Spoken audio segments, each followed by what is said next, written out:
Might be the faster and cheaper option for riders in the Quad Cities. The smartphone-based transportation system started serving the area a year ago. Carrie Keene investigates how it compares to traditional taxi cabs in this Local 4 News special report.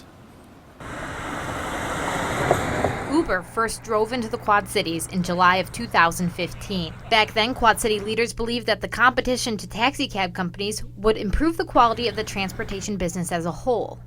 Uber is an app-based service headquartered in San Francisco. You can book a ride through the app, you pay via credit card through the app, and you don't tip the driver. It's a cash-free exchange. After 1 year in the Quad Cities, new Uber drivers like Marcia House are taking to the streets. I can make my own schedule and take time off when we travel.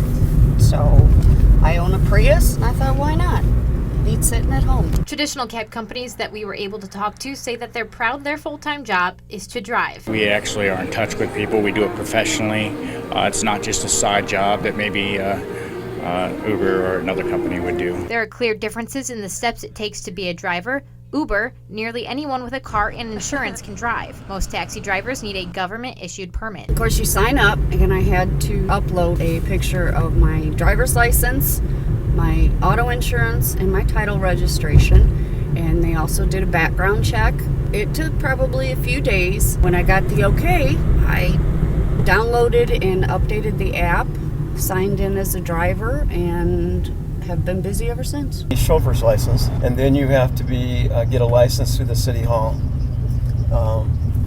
which you have to take a test at City Hall. Because Uber is completely online and drivers aren't licensed through the city, some say they're uncomfortable riding in cars with strangers. Mike McMahon says he's never used Uber, and it's not because he drives a cab for a living. It's not really because of what I do for a living. It's more of what I believe is safe and what I believe is maybe a step above hitchhiking, I suppose. Now that Uber has been in the Quad Cities for a little bit more than a year, we decided it was time for a comparison. Local 4's Ashley Richmond helped me out on a Friday morning, and we took a side-by-side trip, Uber versus cab, from right here in downtown Davenport to the Quad Cities airport. Ashley and I started in downtown Davenport right in front of City Hall. We both were looking for rides to the Quad City International Airport. She ordered her Uber and I called a local taxi service, Dana's Cab. We ordered the rides at 9:45 a.m. Well, he's at a stoplight, it looks like. We watched the Uber app as her driver arrived at 9:56, just an 11-minute wait. Ashley noted that the car was clean and the driver friendly, meaning an overall good experience.